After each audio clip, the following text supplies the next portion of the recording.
My name is Lauren Bernard, and the psychological test that I chose to research is the Coping Inventory for Stressful Situations, or CISS.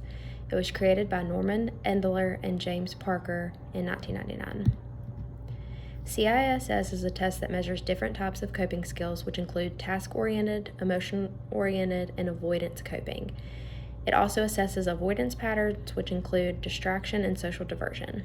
Coping skills impact both physical and psychological factors as presented with negative or stressful events. The test gathers an understanding of the preferred coping styles of the individual. It's used on clients from ages 13 years of age and up. There are different tests depending on the age. CISS Adolescent is used for ages 13 to 18, and CISS Adult is used for clients over the age of 18. Both of these tests consist of 48 items. There is a third version of this assessment, which is the CISS Situation Specific Coping, which is abbreviated to CISS SSC. This test consists of 21 items and measures events such as social situations, change in relationships, and or personal conflict.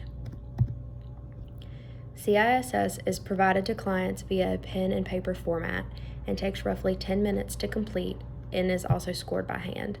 The qualifications for administering this test is listed as B-level, so it can be administered and scored by counselors, nurses, physicians, psychologists, social workers, and other trained professionals and paraprofessionals. The cost to administer this test is $75.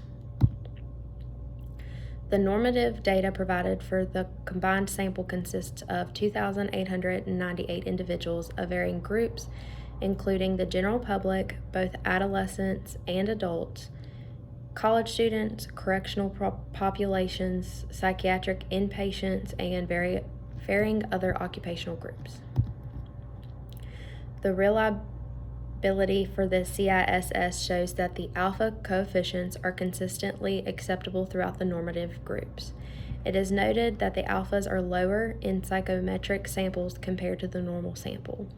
The test-retest reliabilities are shown as moderate to high for both male and for female undergraduates. There are several scales that are noted. The task and emotion scales had the higher reliabilities of 0.68 for both female and male clients. The other scale that is discussed is the avoidance scale, which is broken down into distraction and social diversion subcategories. The reliabilities of the avoidance scales range from 0.51 to 0.60. The validity in the undergraduate sample showed a low correlation in regard to the MC and the CISS scales in both female and male undergraduate students. As far as elements that I'd like to learn more about, I feel like it would be important to know more about the varying norming populations.